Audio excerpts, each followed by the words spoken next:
Good morning friends, मैं रोहित प्रताप सिंह आप सभी का स्वागत करता हूं आरआर क्लासेस में।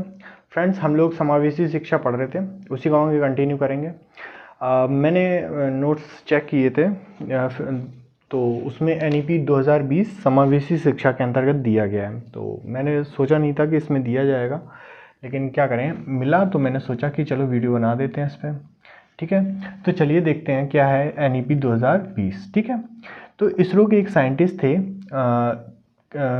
के कस्तूरी रंगन, इनकी अध्यक्षता में जो है एनईपी 2020 का मसौदा तैयार किया गया। ठीक है, 29 जुलाई 2020 को तत्कालीन जो शिक्षा मंत्री थे रमेश पोखरियाल, जो एमएचआरडी ने ये तो आप जानती हो ये मंत्रालय है ना, इस योजना की घोषणा की। ठीक है, एनईपी 2020 की। ठीक है,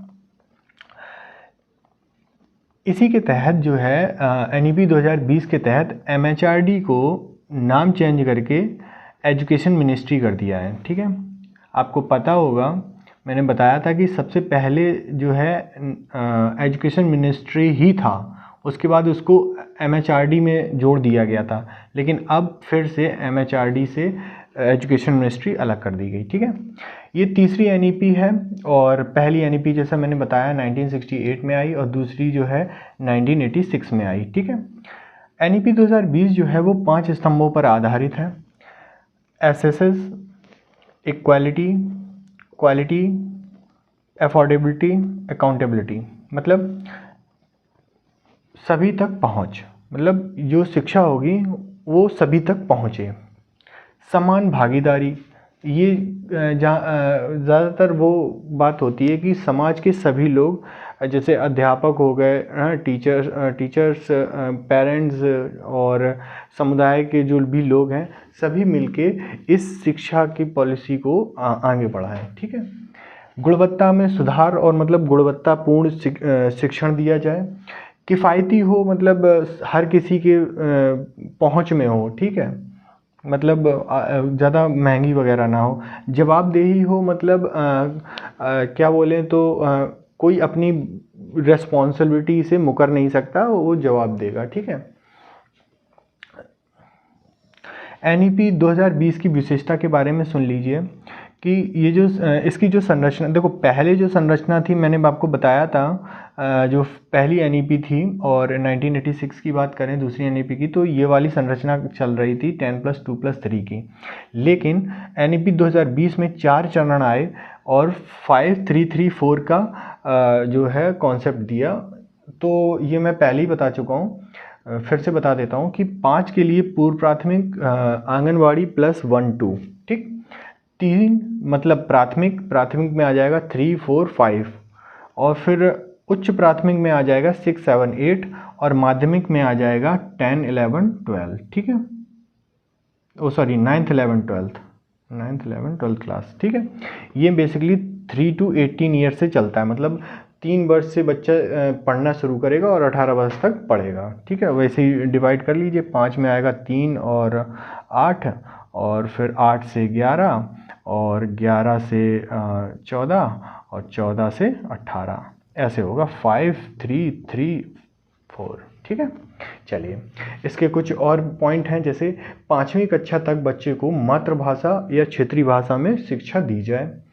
6वीं जो क्लास होगी वहाँ से उसको व्यावसायिक शिक्षा दी जाने लगेगी। ठीक है, स्नातक की बात करें तो स्नातक की डिग्री जो होगी उसकी अवधि कितनी कर दी है, 4 साल कर दी है। ठीक है, और इसमें जो है प्रत्येक वर्ष का अपना मूल्य होगा, मतलब आप अगर 4 साल की डिग्री कर रहे हैं, उसमें आपका जैसे ही 1 साल कंप्लीट हुआ आपको एक सर्टिफिकेट मिलेगा, दूसरा हुआ तो दूसरे का सर्टिफिकेट मिला, मतलब हर एक ईयर का वैल्यू है इसमें। ठीक है, अब क्या होगा, 4 साल की डिग्री के बाद सीधे आप पीएचडी कर लेते हैं। पहले क्या होता है कि आपने बीएससी करी, फिर एमएससी करी, अब पीएचडी करेंगे।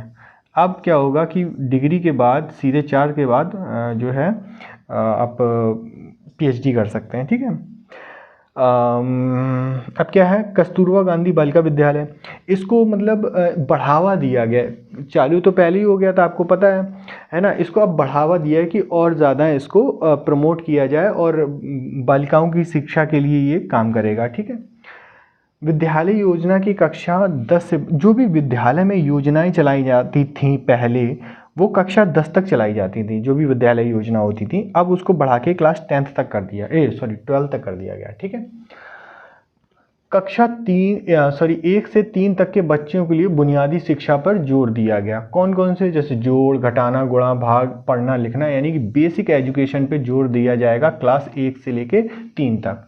ठीक है, अब बात करते हैं एनईपी 2020 में निर्धारित आगामी लक्ष्य। क्या क्या लक्ष्य हैं?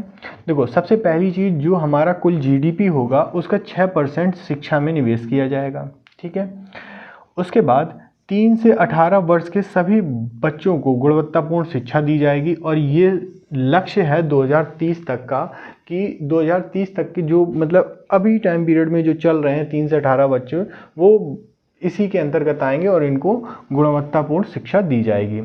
माध्यमिक स्तर पर वर्ष 2030 तक एजुकेशन फॉर ऑल 100% हो, मतलब जो माध्यमिक स्तर है वहाँ पर 2030 तक हर किसी को शिक्षा मिले माध्यमिक स्तर पर। ठीक, वर्ष 2035 तक उच्च शिक्षा में ग्रॉस एनरोलमेंट रेशियो GER 50% हो, मतलब अगर 100 बच्चे जो है 12th कर रहे हैं तो उसमें उसके बाद उच्च शिक्षा के लिए यानी कि ग्रेजुएशन के लिए कम से कम 50 स्टूडेंट हों।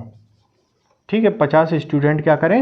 एडमिशन लें। ठीक है, चलिए आगे देखते हैं। आकलन के लिए एक प्रखर राष्ट्रीय आकलन केंद्र, मतलब जो भी आकलन करेंगे उसके लिए प्रखर नाम का एक केंद्र खोला गया, ताकि वो ये सारी चीज़ें पे वो देखे रहे, आकलन करें, निरीक्षण करें। ठीक है, कुशल भारत बनाने की योजना।